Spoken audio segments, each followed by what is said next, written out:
ओम श्री गुरवे नमः। ओम शांति शांति शांति। अखंडमंडलाकारं व्याप्तं येन चराचरं तत्पदं दर्शितं येन तस्मै श्री गुरवे नमः। ओम शांति शांति शांति। प्रणाम भगवान। मणिरत्नमाला आलू वाले बाबा जी का दिव्य ग्रंथ, और जिसमें 31 मंत्र भगवान हो चुके हैं और आज 32वां मंत्र चलेगा, जो इस ग्रंथ का लास्ट मंत्र है। मंत्र इस प्रकार है। कंठः गता वा श्रवणं गता वा प्रश्नोत्तराख्यः मणिरत्नमाला। नतोतु मोदं विदुषां प्रत्यत्नात् रमेश गौरीश पदो सुसेव्यो। अर्थात साधन, साध्य और विषय के जिसमें प्रश्न हैं और सारगर्भित जिसके उत्तर हैं, ऐसा प्रश्नोत्तर रूप से मणिरत्नमाला नाम का यह ग्रंथ है।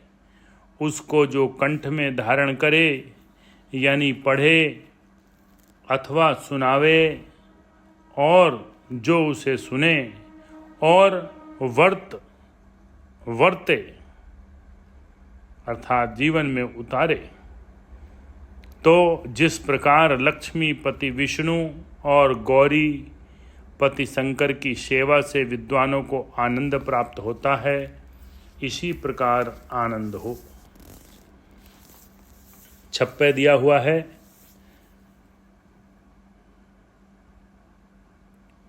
प्रोय मणि अति अरुरत्न रत्न से सुंदर चुनकर। प्रोय मणि पिरोय मणि अरुरत्न यत्न से सुंदर चुनकर मणिरत्नों की माल बनी है यह प्रश्नोत्तर। करी प्रयत्न विद्वान कान से सुनकर धारे, धरे कंठ के मध्य सद्य सुख होए विचारे। पावत परमानंद सो द्वंद बंध मिटता जगत। ज्यों सेवत हरिहर चरण विज्ञ पुरुष सहजे तरत। अब इसका विवेचन है। ग्रंथ की समाप्ति में ग्रंथ और फल को समझाते हैं। इस ग्रंथ का नाम मणिरत्नमाला रखा है। शिष्य गुरु के संवाद के रूप से यह ग्रंथ की रचना की गई है। भौतिक पदार्थों में रत्न का मूल्य विशेष होता है। जैसे रत्न सुंदर और प्रकाश वाले होते हैं, इसी प्रकार जो बहुमूल्य उपदेश के वाक्य हैं, वे भी सुंदर और प्रकाश वाले होने से रत्न के समान हैं।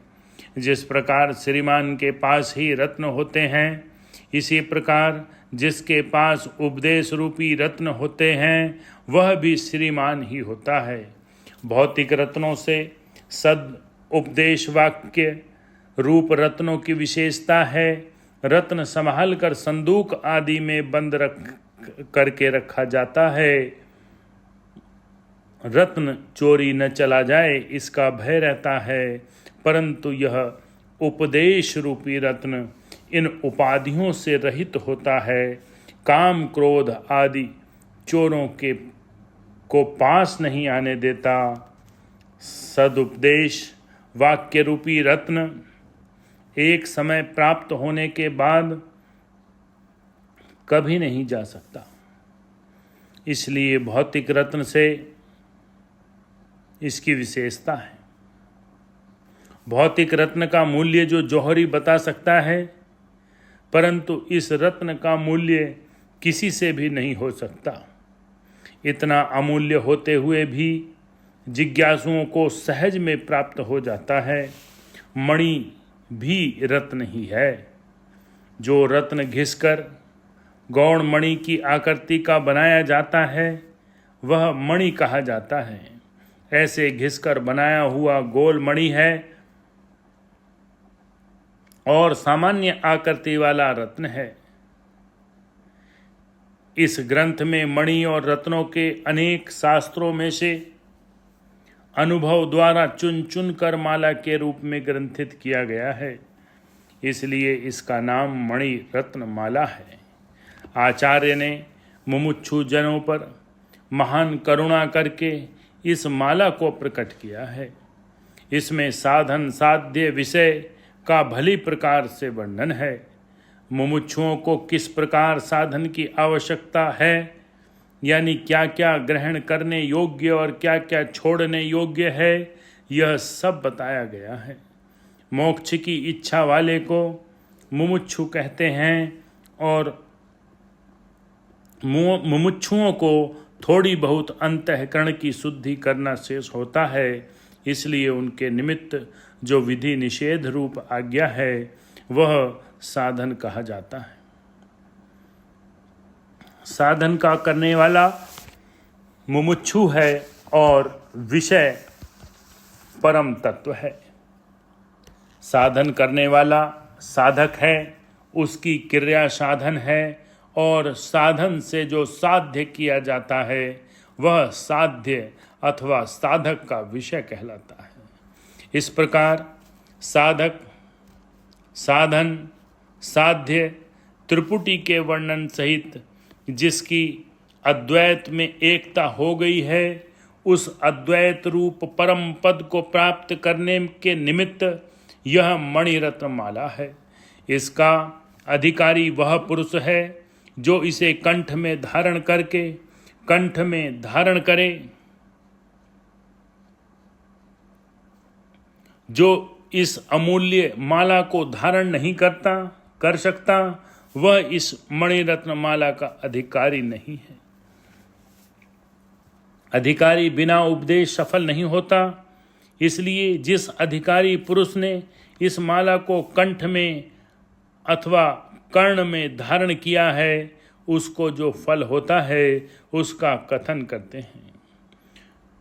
द्वंद्व दुखों का मिटना सगुण अथवा निर्गुण ब्रह्म की प्राप्ति रूप परमानंद फल है। प्रथम तो मणि और रत्नों का मिलना कठिन है। कभी एक दो प्रयत्न से मिल सकते हैं, परंतु माला बनने का योग्य मणि और रत्नों का एकत्र करना आचार्य की ही सामर्थ्य है और सामर्थ्य का उपयोग करने वाला साधन चतुष्टय संपन्न अधिकारी ही होता है। इस प्रकार का अधिकारी नहीं है। जो इस प्रकार का अधिकारी नहीं है किंतु उसे प्रेम हो तो मणि रत्नमाला अधिकार की न्यूनता को पूर्ण करके उसे अधिकारी बना लेती है। इस तरह से भगवान आज इतना ही, इसका जो बाकी विवेचन रहा है इसको कर लेंगे। ओम शांति शांति शांति।